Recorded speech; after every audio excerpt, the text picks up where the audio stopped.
What's good, y'all? It's the Demouchet REACT, and we're back with another video. Who we got today, Fee? Today we're back with another American reaction. Yes. Super excited about this video, guys. If you're new to us and we're new to you, make sure you scroll down, hit that subscribe button, and turn on the post notification bell because we're on the road to 100K. And we cannot get there without you guys, all right? Join the family. Without further ado, let's get into the video. GeographyNow.com is finally launched, and since you guys asked for it, we made you guys Geography Now notepads and buttons. Stop by the website if you'd like to get one. Thanks for the support, guys. For years, you guys have been joking over and over by saying, oh, by the time Geography Now gets to the Maldives episode, the country is going to be underwater. Well, ha ha ha! Guess who's still staying afloat? Islands don't float. Oh yeah, hey Hannah, how you doing? I'm marvelous. Hey Hannah, you know what? What? How would you like a lot of lines in this episode? That sounds great. Alright, you're in. It's time to learn geography. Now! Hey everybody, I'm your host Barbs. Today we are covering the world's lowest country and one of the top tourist destinations in the world. There's more to this place than honeymoon bungalows on beaches. There's a story and culture behind this place. So let's dive into it. Hannah, that's your cue. Okay, when I say a bad pun, you just go stop. Right? Go. Oh! I think you're getting the hang of this. If you look at the Maldives from space, it has a funny shape, almost like little polka dots in the middle of the ocean. First of all, the country is located in the Indian Ocean, right at the confluence of the Arabian Sea, just below India. It is made up of 26 vertical atolls, north to south, and each atoll has a number of small islands and islets and sandbars, about 1,200 to be exact. However, only 185 of them are inhabited. The country is divided into 19 administrative divisions and 2 administrative city councils, the capital Male, where nearly a quarter of the entire population lives, and the city of Adu in the south. Most of the islands on the atoll are incredibly small, and the largest one being Gan Island, being only 8 kilometers long and 3.4 kilometers wide. At only about 115 square miles, or 300 square kilometers, this makes the Maldives the smallest country in Asia by land area. However, keep in mind though, if we include water territory, the country takes up a space of about 35,000 square miles, or 90,000 square kilometers, which is over 99% of their territory. After the capital city Male, the largest cities are Adu City and Fuvahmulah, both in the south, and they're the only parts of the country that are south of the equator, Adu having the longest road in the country at 14 kilometers long, connecting the various islands together over the reefs. The capital Male in itself is only about 6 square kilometers in land area, but it's also incredibly densely packed. Like literally an aerial view makes it look almost like downtown Tokyo. If you fly to this country, 9 times out of 10, you will most likely arrive at Male's Velana International, which is on a completely separate island, Huhule. It's a Brazilian inside joke. For the longest time, the only way you could transport yourself to the city was by taking a water taxi or ferry, which could cost travelers another extra fee upon arrival. Packed. Until just recently, Bro, that is packed. I would really love, I think, what was it? China and Brazil, somewhere in Brazil. We covered, you know, a city that was jam-packed like this. With the skyscrapers? Yes. Yeah. How do y'all feel? Like just being in a city where it's just so densely populated. Bro, that's another... You can't go out your house without seeing somebody. Like, you can't even, like, just look at it from the map. Yeah, that's different. That That's different for like, us. I don't see no space. Yeah, not at all. Man. No quiet. and they decided to build the bridge known as the China-Maldives Friendship Bridge, funded in part by China. Set to open in August 2018, this would connect the 2 islands for the first time, allowing cars and land vehicles direct access to the airport from the capital. Otherwise, surprisingly, they have 3 other international airports: Hanimadu International in the north, Villa International in the middle, and Gan International in the south. Some of you might be thinking, hey, I wanted to take a bus and check out the entire country. Would I be able to do that? No. Well, why is that, Hannah? Well, let's just address the obvious. The Maldives is not exactly a backpacker's country. Everything is separated by water, and unless you own your own boat or seaplane, chances are you need to hire one, which will cost an extra couple hundreds or thousands of dollars. And unless you know a local that is willing to let you stay at their house and give you the best hookups, chances are you'll be paying an additional hundreds to thousands of dollars for accommodations. This is why the Maldives is famous for being a honeymoon destination. About 1 million people visit a year and usually rent out the famous Maldivian luxury water bungalows that can go anywhere from about 500 to 2,000 a night. Usually they come complete with glass floors to view the water below, top of the line furniture, jacuzzis, Wi-Fi, air conditioning, gourmet meals, and even pools. Yeah, that is nice. That's very Definitely nice. a good honeymoon spot. Getaway. But for 500 a night, I mean, must be nice if you got it. Shoot.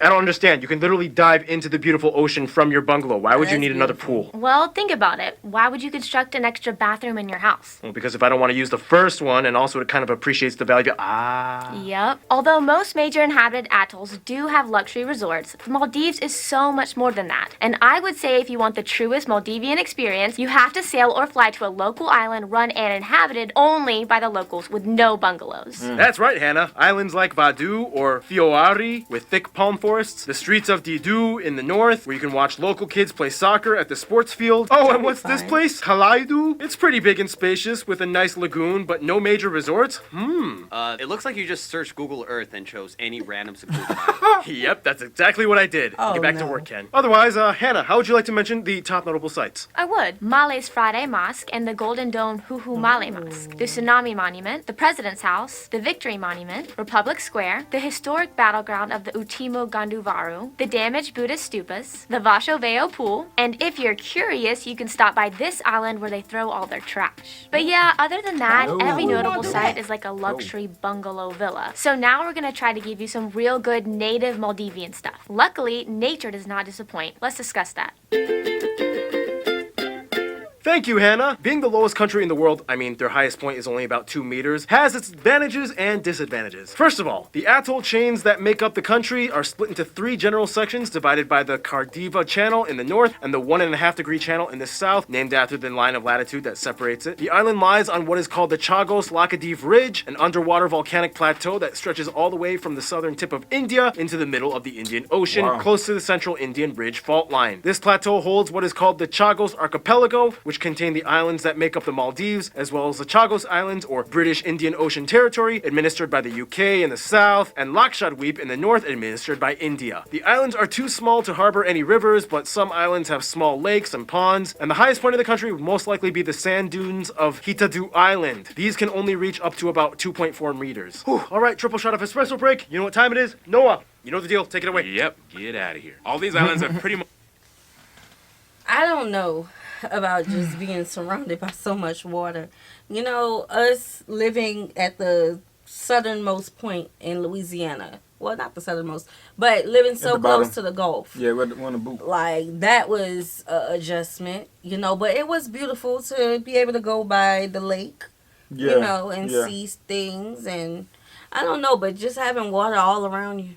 Now you need a plane, Right. a boat, and you need a car to get around. Right. Like, I wonder, like, what is, like, the average person who's from the islands, like, do they travel to other islands regularly? Like, you know, like in the United States. Or is that a rich thing? Right. Like in the United States, not everyone travel all 50 states. Right. You know? So I would love to know that, because just being around water.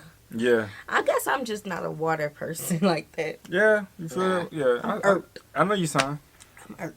Much the same makeup. Coral islands with nice beaches, tropical vegetation. Inhabited islands typically grow crops like bananas, papayas, citrus, breadfruit, and drumstick trees, which, by the way, produce benzoil. If you don't know what that is, we don't either. We just report it. Only about 10% of the actual land is cultivated for crops due to the poor, highly alkaline soil and permeation of salt water into the fresh groundwater deposits. This causes a problem, as most of the residents I heard depend of on this ground before. or rainwater for drinking purposes. Otherwise, when it comes to flora and fauna, the Maldives is about going down under water. The reefs in themselves contain nearly 200 species of coral, 1,100 species of fish, 3 species of sea turtle, 12 species of whales and dolphins, and 145 crab species. You can even I love feed seeing crabs stingrays walk. or see bioluminescent plankton wash upon the shores, lighting up the I beaches love on certain those. islands if you're lucky. No surprise, the Maldives is a huge seafood country. Their favorite fish being the skipjack tuna, and they love cooking up yellowfin, which is actually one of their national animals in addition to the white-breasted water hen. That being said, the majority You can eat the national animal?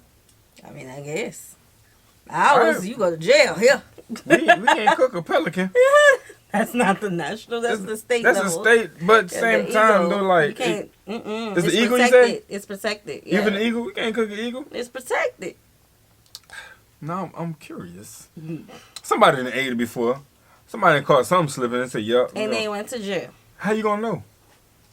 You know, somebody see something. food products must be imported as they cannot sustain their entire populace, let alone visitors based off the limited resources that they have. Speaking of the populace,